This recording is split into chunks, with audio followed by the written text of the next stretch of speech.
बिस्मिल्लाहिर्रहमानिर्रहीम।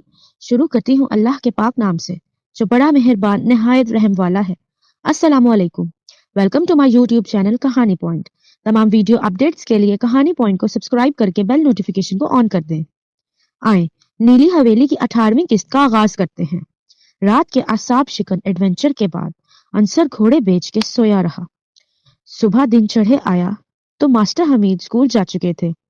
अम्मा इस वक्त तहज्जुद की नमाज पढ़ रही थी जब अंसर लौटा था, लेकिन उन्होंने इस वक्त उससे इतनी देर बाहर रहने की वजह पूछना मुनासिब ना समझा। अंसर गुस्ल करके ताजा दम होकर वापस आया तो अम्मा ने दस्तरख्वान पर नाश्ता सजा दिया था। रात को काफी देर बाद वापस आए। कहाँ थे? अम्मा ने प्यार से पूछा। वो अम्मा, मैं रियासत के साथ था, अंसर घबरा कर बोला। क्या वाकई? जी अम्मा, आप रियासत से पूछ सकती हैं। पूछने की जरूरत नहीं, रियासत बहुत अच्छा लड़का है।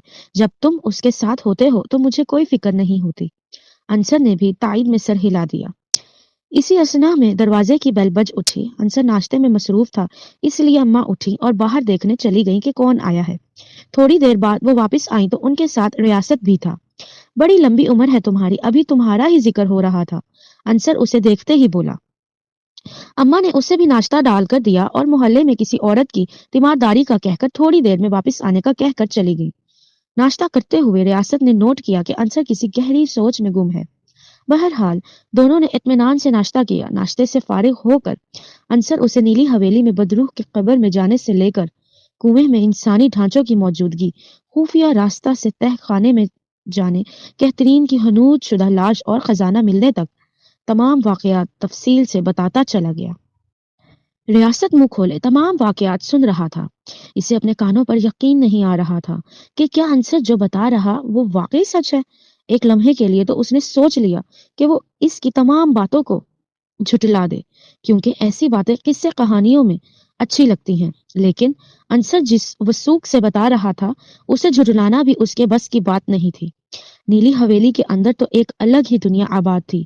उसकी पुर इसरारियत की कहानियां पहले ही खत्म होने का नाम नहीं ले रही थी, अब तो उनमें और इजाफा हो गया था। वो डायरी कहाँ है? रियासत ने उसके खामोश होते ही बेताबी से पूछा। अंसर अपने कमरे से डायरी उठा लिया। डायरी कम से कम 150 साल पुरानी थी, इसलिए उसके औराक बहुत बोसीदा हो चुके थे। ताहम उस पर लिखी तहरीर अब भी वाज़ेह पढ़ी जा सकती थी। दोनों एक दूसरे के साथ जुड़ कर बैठ गए और पहले सफ़े से डायरी पढ़ना शुरू कर दी। चूंकि इसमें से काफी औराक अंसर पहले ही पढ़ चुका था, इसलिए उसके लिए इसमें कोई नई बात नहीं थी। लेकिन रियासत के लिए इसमें लिखी तमाम बातें हैरत का सामान लिए हुए थी। लेकिन डायरी पढ़ते हुए एक मकाम ऐसा भी आया जो अंसर की नजरों से ओझल रह गया था, इसलिए उसकी दिलचस्पी तजस्सुस एक बार फिर आया था। दोनों दोस्त जैसे जैसे डायरी के सफ़ात पलट रहे थे, वैसे वैसे उनकी आंखों की पुतलियां फैलती जा रही थी। आगे के सफ़ात में जॉर्ज फर्नांडिस ने अपनी मजीद काली करतूतों को बयान किया था।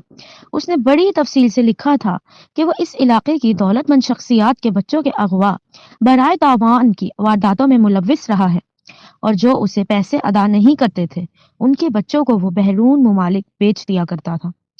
उसका मकसद ज्यादा से ज्यादा दौलत का हसूल था और इस मकसद के लिए वो हर जायज और नाजायज काम करने पर आमादा था। अंसर और रियासत की हैरत इस वक्त आसमान की बुलंदियों को छूने लगी जब उन्होंने पढ़ा कि नीली हवेली के नीचे खुफिया रास्ता भी मौजूद है, जहां से वो बच्चों की स्मगलिंग नहायत आसानी से किया करता था। इस तरह किसी को उस पर शक भी नहीं होता था। नीली हवेली के नीचे खुफिया रास्ता?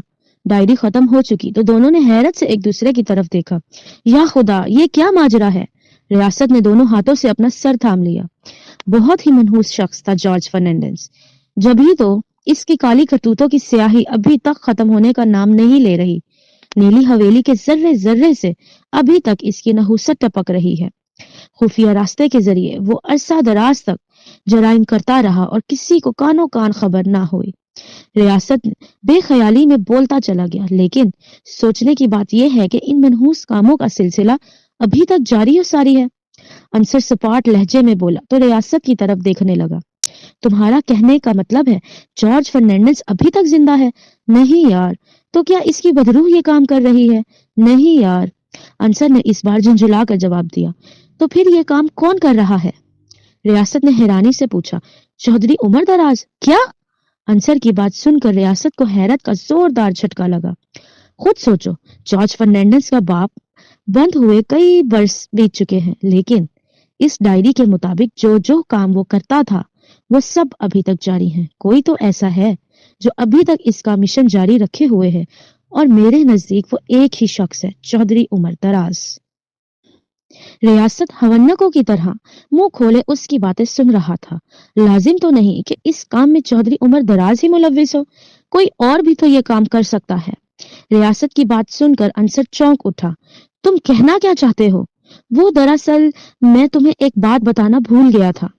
जब मैं नीली हवेली से गुजरकर भाग रहा था तो रास्ते में किसी ने मुझे पकड़ने की कोशिश की, लेकिन मेरी टक्कर से वो खेत में जा गिरा और मैं भागने में कामयाब हो गया।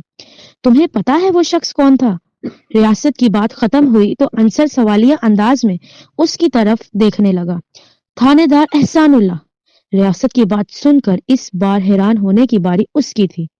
वो हैरानी और परेशानी के समंदर में अभी तक गोते खा रहा था। क्या कह रहे हो?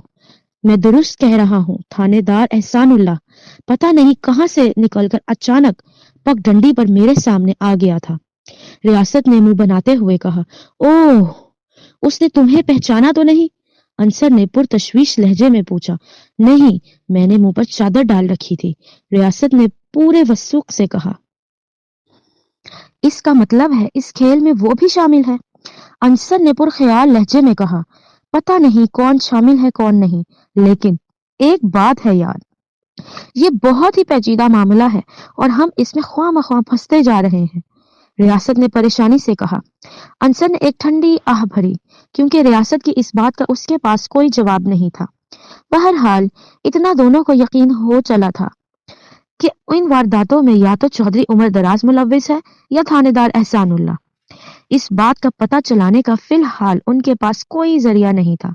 अगर चौधरी उमर दराज मुलव्विस था तो फिर वो इनके लिए यकीनन बहुत ही खतरनाक इंसान साबित हो सकता था, और अगर थानेदार एहसानुल्लाह मुलव्विस था तो फिर भी वो उसका कुछ नहीं बिगाड़ सकते थे, क्योंकि बहरहाल वो एक थाने का इंचार्ज था और किसी भी छोटे मुकदमे में उसको फंसा कर हवालात में बंद कर सकता था। गांव देहातों में ऐसे वाकयात मामूली समझे जाते हैं। अंसर एक बार फिर अपने आप को अंधेरी गली में बंद तस्वुर कर रहा था। रियासत के जाने के बाद उसने सारा दिन घर में अब्बा और अम्मा के साथ गुजारा और अपने साथ पेश आने वाले वाकयात पर गौर फिक्र करता रहा। अगली सुबह अंसर को अम्मा की परेशान कुन आवाज ने जगा दिया। उन्होंने उसे बताया कि तुम्हारे अब्बा फजर की नमाज पढ़ने गए, अब स्कूल का वक्त होने को आया, मगर वो अभी तक वापस नहीं लौटे।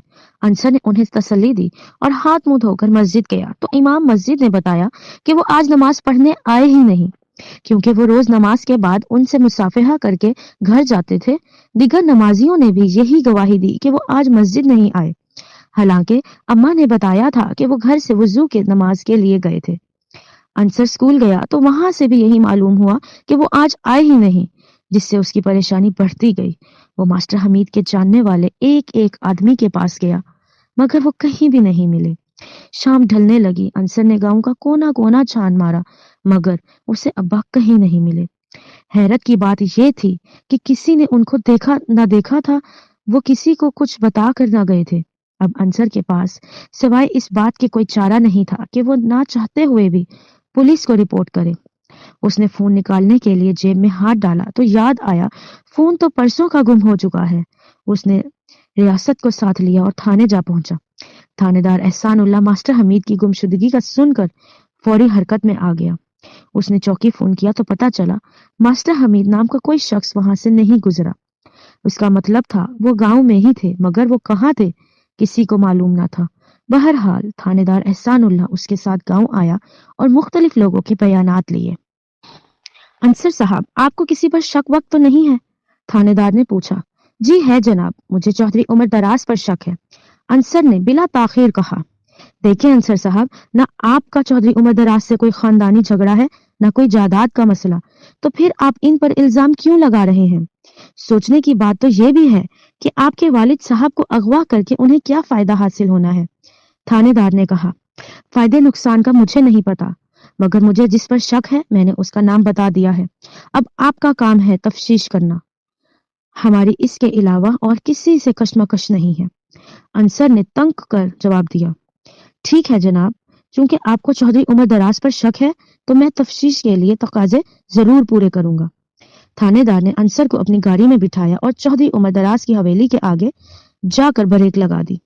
वो सहन में ही मुलाजिमों के झुरमुट में कुर्सी पर बरजुमान था। अस्सलाम वालेकुम चौधरी साहब। थानेदार एहसानुल्लाह ने उसे सलाम किया। चौधरी उमर दराज ने सलाम का जवाब देने की बजाय सिर्फ हाथ उठाना ही मुनासिब समझा। आइए आइए थानेदार साहब, बड़ी देर बाद दीदार कराया, हमारी खुश नसीबी हो जो आज आप हमारे गरीब खाने पर तशरीफ लाए। चौधरी साहब क्यों शर्मिंदा कर रहे हैं? ये तो आपकी आजिजी है, वरना बंदा कहाँ इस काबिल। थानेदार एहसानुल्लाह ने मुस्कुराते हुए कहा, थानेदार जी आप जब दिल चाहे यहाँ आ सकते हैं, ये आपका अपना ही डेरा है। ये बताइए आज कैसे आना हुआ? चौधरी उमर दराज ने अंसर की जानिब देखते हुए मूंछों को ताव दिया। कुछ खास नहीं चौधरी साहब, ये गांव का लड़का है, अंसर नाम है इसका। शायद आप इसे जानते हो, मास्टर हमीद का बेटा है। इनके वालिद सुबह से लापता हैं। थानेदार ने अंसर की जानिब इशारा करते हुए कहा। थानेदार साहब, मास्टर हमीद बच्चे तो नहीं है कि कहीं काम से गए होंगे, इंतजार करें, हो सकता है रात तक वापस आ जाएं। चौधरी उमर दराज ने अंसर की तरफ घूर कर देखते हुए कहा। मैंने भी इन्हें यही मशवरा दिया था, मगर ये कहते हैं इनके वालिद लापता नहीं हुए बल्कि उन्हें अगवा किया गया है। थानेदार ने जवाब दिया, अगवा किया गया है? कौन अगवा कर सकता है मास्टर हमीद को? चौधरी उमर दराज ने इस बार कदरे हैरानी से पूछा। ये बात तो किसी को नहीं पता, मगर थानेदार बात करते करते रुक गया। मगर क्या थानेदार साहब? चौधरी उमर दराज ने थानेदार की जानिब देखा। चौधरी साहब, बड़ा अफसोस ना कीजिएगा, इनको शक है मास्टर हमीद को आपने अगवा किया है। थानेदार एहसानुल्लाह ने दबे दबे लहजे में कहा। है? चौधरी उमर दराज के मुंह से बेसाख्ता निकला। उसके चेहरे पर सख्ती के आसार उभर आए। उसने अपनी मोटे शीशों वाली ऐनक जरा नीचे करके गौर से अंसर को देखा और फिर यकदम कहके मारने लगा। उसके पांचों मुलाजिम भी इस मामले में उसका भरपूर साथ दे रहे थे। थानेदार साहब, मेरी मास्टर हमीद से भला क्या दुश्मनी हो सकती है? वो तो हमारे मोहसिन हैं। गांव के बच्चों को लिखना पढ़ना सिखाया है उन्होंने। उनकी गुमशुदगी का सुनकर मुझे अफसोस हुआ है। ये तो बच्चा है अभी, पता नहीं क्यों मुझ पर इल्जाम लगा रहा है। गांव का बच्चा बच्चा जानता है कि मैं सबका कितना खैर ख्वाह हूँ। बहरहाल ये कानूनी मामला है, मैं आपके सामने रुकावट नहीं बनूंगा। आप चाहें तो मेरे घर की तलाशी ले सकते हैं। बात खत्म करके चौधरी उमर दराज ने एक मुलाजिम को इशारा किया तो वो सर हिलाकर आगे बढ़ा। चौधरी साहब, मजबूरी है, मैं आपसे पेशगी मौजरत ख्वाह हूँ। थानेदार ने मौजरत ख्वाहाना लहजे में कहा। नहीं जनाब, आप बिला झिझक चेक करें। एक शरीफ शहरी होने के नाते कानून की मदद तो मेरा फर्ज है। थानेदार साहब, मास्टर हमीद को ढूंढने में आपकी हर मुमकिन मदद करूंगा। उसके साथ ही आगे बढ़ने वाले मुलाजिम ने उन्हें पीछे आने का इशारा किया। थानेदार और अंसर ने हवेली का एक एक कमरा खोल कर देख लिया। पूरी हवेली खाली थी। उसके अलावा उसका कोई और ठिकाना नहीं था। अंसर का सर चकराने लगा। अच्छी तरह तसल्ली कर लेने के बाद वो वापस चौधरी उमर दराज के पास आ गए। उसके चेहरे पर अजीब सी मुस्कुराहट फैली हुई थी। थानेदार साहब, आपको पता है गांव में पुरअसरार वारदातें हो रही हैं। बहरहाल फिर भी मैं मास्टर हमीद को ढूंढने की पूरी कोशिश करूंगा। ओए माखे, सारे बंदों को लगा दे। मास्टर जी को ढूंढने के लिए, मास्टर जी गांव के लिए और हमारे लिए बहुत कीमती हैं। चौधरी उमर दराज की बड़ी बड़ी मूंछों पर जहरीली मुस्कुराहट खेल रही थी। अंसर का बस नहीं चल रहा था, वरना उसका दिल यही कर रहा था कि एक बार इसकी खूब धुलाई कर दे और फिर उससे मास्टर हमीद का पूछे। चौधरी साहब, अब्बा आपसे ज्यादा मेरे लिए कीमती हैं और ये मेरा वादा है, आपसे अपने अब्बा को ढूंढ निकालूंगा। अंसर ने उसकी आंखों में झांकते हुए कहा। मेरी भी यही ख्वाहिश है मास्टर जी, मिल जाएं बच्चे, मगर। चौधरी उमर दराज ने चश्मा उतारा और साफ करके आंखों पर लगाते हुए कहा। इस गांव की वारदातें कुछ अच्छी नहीं हैं। अंसर ने इसे जवाब देना चाहा, मगर थानेदार एहसानुल्लाह ने मुदाखलत कर दी। ठीक है चौधरी साहब, हम आपसे इजाजत चाहते हैं, तकलीफ के लिए माजरत ख्वाह हूं। थानेदार एहसानुल्लाह ने अंसर को बाहर आने का इशारा किया। चौधरी उमर दराज की हवेली से बाहर आकर वो अपनी गाड़ी में बैठा और अंसर को यकीन दिलाया कि वो मास्टर हमीद को जरूर ढूंढ निकालेंगे, और चला गया। चौधरी उमर दराज की हवेली से आकर भी अंसर गांव में जगह जगह फिरता रहा ताकि उसे अब्बा का कोई सुराग मिले, लेकिन किसी को उनके बारे में कुछ पता नहीं था। अपने मोबाइल फोन के बगैर भी वो खुद को अधूरा महसूस कर रहा था। उसने रियासत की ड्यूटी लगाई कि वो पता लगाए कि आखिरी वक्त जब उसका फोन गिरा तो उसकी लोकेशन क्या थी, क्योंकि उसका एक अजीज फोन कंपनी में मुलाजिम था। इसलिए इस बात का पता चलाना उसके लिए कोई मुश्किल काम नहीं था। वो रात अंसर से ने आंखों में जाकर काटी। मास्टर हमीद की कहीं से खबर नहीं मिली थी। अगले रोज सुबह नाश्ता करने के बाद अंसर रियासत के पास पहुंचा, लेकिन जो कुछ उसने बताया उसे सुन के उसके पैरों तले से जमीन निकल गई। उसने बताया कि उसके फोन की आखिरी लोकेशन नीली हवेली थी। अंसर के जहन में अब गुत्थियां सुलझने लगी थी। हुआ यूं कि जब वो नीली हवेली में गया तो इसी दौरान किसी जगह पर मोबाइल फोन उसकी जेब से निकल गया था। चौधरी उमर दराज के किसी आदमी ने फोन उठाया और जैसे ही पावर बटन ऑन किया तो वॉलपेपर पर उसकी तस्वीर देखकर उसे पहचान गया। अंसर के नीली हवेली में दाखिले की खबर चौधरी उमर दराज को तैश दिलाने के लिए काफी थी। इसीलिए उसने अंसर से बदला लेने के लिए जवाबन मास्टर हमीद को अगवा कर लिया। चौधरी उमर दराज ने मास्टर हमीद को अगवा करके अंसर को खासा करारा जवाब दिया था। ऐसे मालूम नहीं था नीली हवेली में दाखिल होने की इसे इतनी बड़ी कीमत अदा करनी पड़ेगी। अंसर वहां से सीधा घर पहुंचा। अम्मा ने रो रो कर बुरा हाल कर रखा था। उसने अम्मा को तसल्ली देने के लिए टाल मटोल से काम लेते हुए कह दिया कि अब्बा करीबी गांव किसी दोस्त से मिलने गए हैं। उन्हें जरूरी काम था, इसलिए उन्हें इतनी जल्दी निकलना पड़ा कि घर किसी को बताने की फुर्सत नहीं मिली। वो कल या परसों आ जाएंगे। अंसर ने अम्मा को इस बात पर राजी कर लिया कि कल वो उन्हें दूसरे गांव में खाला के घर छोड़ आएगा और फिर अब्बा को लेकर सीधा उधर ही आ जाएगा। कुछ दिन वहां गुजार कर वापस आ जाएंगे। उसकी बात सुनकर अम्मा को चैन आ गया और उन्होंने खाला के घर जाने की हामी भर ली। वो रात अंसर ने बड़ी बेचैनी से काटी। उसे पुख्ता यकीन था मास्टर हमीद को चौधरी उमर दराज ने ही अगवा किया है। उसे अब्बा की बेहद फिक्र हो रही थी। अगली सुबह अंसर अम्मा को खाला के घर छोड़ आया। वो नहीं चाहता था चौधरी उमर दराज मास्टर हमीद के बाद अम्मा को कोई नुकसान पहुंचाए। गांव आकर वो सीधा रियासत के घर गया। काफी देर दोनों दोस्त यूं ही सोच में गर्क बैठे रहे। अब तुमने क्या सोचा है? बिल आखिर रियासत ने सकूत तोड़ा। अब्बा को ढूंढने के लिए मैं हर हद तक जाऊंगा। इसके लिए चाहे मुझे कोई भी कीमत अदा करनी पड़े, मैं तैयार हूँ। अंसर ने बालों को सहलाते हुए कहा तो रियासत सवालिया नजरों से उसकी जानिब देखने लगा। मैं आज रात दोबारा नीली हवेली जाऊंगा। अंसर ने अटल लहजे में कहा। एक लम्हे को रियासत गड़बड़ा गया। तुम्हें लगता है मास्टर हमीद वहां है? मेरे पास इसके अलावा कोई हल नहीं बचा। पुलिस के मुताबिक अब्बा गांव से बाहर नहीं गए। वो चौधरी उमर दराज की हवेली में भी नहीं मिले। मैंने और थानेदार एहसानुल्लाह ने उसकी हवेली का चप्पा चप्पा छान मारा था। अंसर ने गहरा सांस लिया। यार अंसर, मुझे तो कुछ समझ नहीं आ रही। ये सब क्या हो रहा है? रियासत परेशानी से बोला। मुझे 100% यकीन है अब्बा को उसी ने अगवा कराया है, और ये भी मुमकिन है उन्हें नीली हवेली के नीचे मौजूद किसी खुफिया तहखाने में ही छुपा कर रखा हुआ है। अंसर ने रियासत की तरफ देखते हुए कहा। अंसर की बात सुनकर रियासत ने सर झुका लिया। वो जानता था ये काम जान जोखों वाला है, लेकिन वो उसे रोक भी नहीं सकता था। ठीक है, फिर मैं भी तुम्हारे साथ जाऊंगा, रियासत ने अटल लहजे में कहा। नहीं रियासत, मुझे लगता है आगे का रास्ता अब मुझे अकेले ही तय करना होगा। अब्बा कहा करते थे इंसान की जिंदगी में ऐसे हालात आते हैं जब वो ये महसूस करता है इसके लिए सारे दरवाजे बंद हो चुके हैं, मगर हकीकतन ऐसा नहीं होता।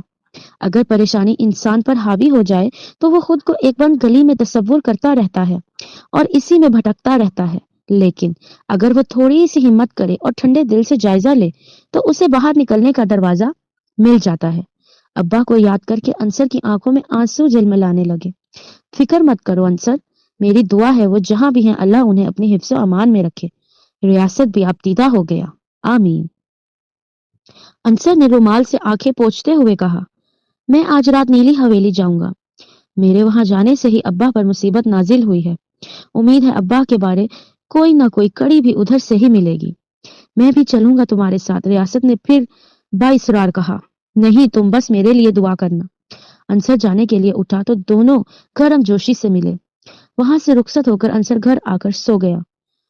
जिस मिशन पर आज वो रवाना होने वाला था, उस पर रवाना होने से पहले आराम करना जरूरी था। उसे मास्टर हमीद की बहुत याद आ रही थी। उन्हें याद करके उसकी आंखों से आंसू निकल आए। अंसर ने अल्लाह से दुआ मांगी, वो जहां भी हैं उनकी हिफाजत फरमा। दुआएं मांगते मांगते वो नींद की वादी में चला गया। आंख खुली तो मगरिब की अजान हो रही थी। अंसर मस्जिद गया, नमाज अदा की और अल्लाह से खूब दुआएं मांगी। जब फारिग हुआ तो उसके दिल में अजीब सा इत्मीनान था। ईशा की नमाज वहीं पर अदा करके घर गया, खाना खाया और रात का अंधेरा गहरा होने का इंतजार करने लगा। रात का पहला पहर खत्म होने को आया तो वो उठा और अंधेरी गली में चल पड़ा। अंसर के सामने अब एक ऐसा रास्ता था जो बज़ाहिर बहुत पेचीदा था, मगर उसे अल्लाह की जात पर भरोसा था कि वो जात उसे तन्हा नहीं छोड़ेगी। अब्बा को ढूंढने के लिए वो हर हद पार करने को तैयार था और इस मकसद को पाने के लिए उसे अपनी जान की भी परवाह नहीं थी। शायद नफ्सियाती तौर पर इसी अज़म ने उसे आज नीली हवेली के खौफ से आजाद कर दिया था।